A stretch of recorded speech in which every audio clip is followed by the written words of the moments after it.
Hi friends, welcome to my channel చిన్నవారి కథలు. Friends, అందరూ ఎలా ఉన్నారు? బాగున్నారా? నేను కూడా చాలా బాగున్నాను ఫ్రెండ్స్. మీరు కూడా చాలా బాగుండాలి ఫ్రెండ్స్. చిన్న రిక్వెస్ట్, ఫస్ట్ టైం కనుక మా ఛానల్ చూస్తున్నట్టయితే ప్లీజ్ ఒక లైక్, ఒక కామెంట్, ఒక సబ్స్క్రైబ్ చేయండి ఫ్రెండ్స్. మీరు కనుక ఒక లైక్, ఒక కామెంట్ చేస్తే మా ఛానల్ ఎంతో ఎంతో ముందుకెళ్తుంది. ఇలాంటి చిన్న చిన్న కథలు, మంచి కథలు చెప్పుకోవడానికి వీలుగా ఉంటుంది ఫ్రెండ్స్. ఎంతో మోటివేషన్ అవుతుంది ఫ్రెండ్స్.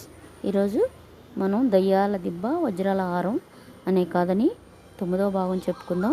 శశికాంతుడు పెద్దగా నవ్వి, పెళ్ళికి చాలా తొందరగా ఉన్నదే అంటూ అతడి భుజం తట్టాడు. దేవముఖుడు ఉలిక్కిపడి సిగ్గుపడుతూ చిన్నగా నవ్వాడు. నాకంటే మా తల్లిగారికి ఇంకా ఎక్కువ తొందరగా ఉన్నది మిత్రమా.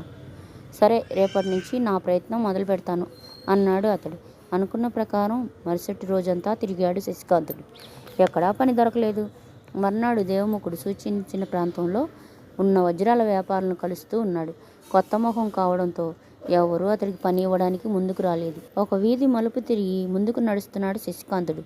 సరిగ్గా అదే గడియలో పట్టుకోండి, పట్టుకోండి, దొంగ పారిపోతున్నాడు, పట్టుకోండి అంటూ ఓ భవంతి అరుగు మీద నుంచి అరుపు వినిపించడంతో ఒక బలాఢ్యుడు చిన్నపాటి మెత్తటి గుడ్డ సంచితో పరుగులు తీస్తూ అతడికి ఎదురుపడడం జరిగింది.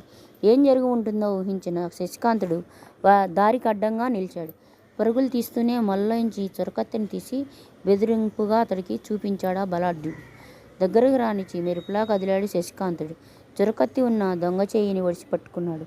అతడు పట్టులోంచి తప్పించుకొని పారిపోవాలని అంతటి బలాఢ్యుడు గింజుకుంటున్నాడు. వీలు కాకపోయేసరికి ఆ దొంగ ఆశ్చర్యానికి అంతు లేకుండా పోయింది.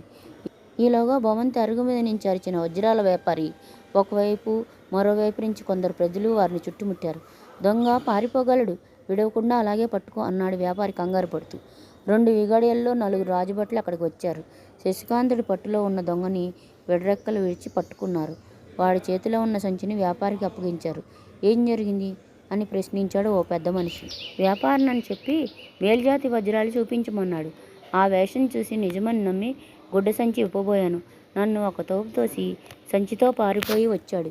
వెనక అరుస్తూ నేను వచ్చాను. ఆ సమయానికి ఈ ఒకడు పట్టుకున్నాడు అంటూ గుడ్డ సంచి విప్పి వంచగానే వజ్రాలు దగదగ మెరుస్తూ అరచేతిలోకి వచ్చాయి. రాజభట్లు దొంగను బంధించి తీసుకుపోయారు. వజ్రాల వ్యాపారి శశికాంతుడిని ఆదరంగా తన భవంతిలోకి తీసుకువెళ్ళాడు. అతన్ని కూర్చోమని ఆసనం చూపించి, ఎవరినైనా నువ్వు సమయానికి వచ్చి నష్టపోకుండా నన్ను గట్టెక్కించావు అన్నాడు. ఓ సాధారణ పౌరుణ్ణి. ఎక్కడైనా చిన్న పని దొరక్కపోతుందా అని వ్యాపార కూడల్లో తిరుగుతూ ఉన్నాను అని చెప్పాడు అతడు. నీ వంటి వాడికి పని దొరకలేదా? నీకు అభ్యంతరం లేకపోతే నా వద్ద పని చేస్తావా అని అడిగాడు. అందుకంటే భాగ్యమా, నేను ఏం చేయాలో చెప్పండి. అంతటి బలశాలిని ఒక్క చేత్తో నిలువరించావు. నీ వీరత్వం బయటపడింది. నేను చేస్తున్నది ప్రమాదంతో కూడిన వ్యాపారం. ఎప్పుడు ఏ దొంగ మీద పడతాడో తెలియదు. కొన్ని వజ్రాలు పోగొట్టుకుంటే చాలు, తీవ్ర నష్టం వాటిల్తుంది. వజ్రాల కొనుగోలు అమ్మకాల్లో నేను దూర ప్రాంతాలకి వెళ్ళవలసి ఉంటుంది.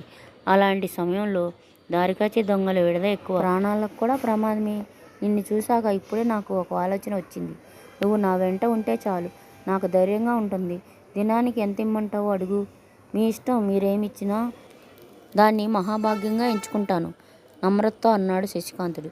మంచివాడివి నాయనా, రేపటి దినాన్న వచ్చి పనిలో చేరు అన్నాడు వ్యాపారి.